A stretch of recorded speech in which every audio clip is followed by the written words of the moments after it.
大家好啊！今晚由胡海文同埋顛當阿贊同你一齊睇下天氣。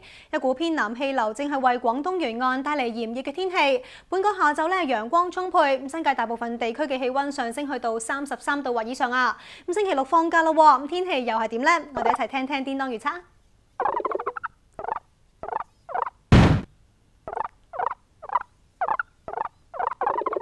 唔該晒，顛當預測係天氣酷熱，大致天晴，局部地區有驟雨，氣溫係介乎28度至到33度，而濕度介乎65%至到90%之間。同一道低壓槽相關嘅雷雨會喺下週初影響住華南沿岸。星期日開始會有雨落㗎啦，氣溫亦都會稍為降低。星期二、星期三會係多雲有驟雨，最高氣溫得返28度。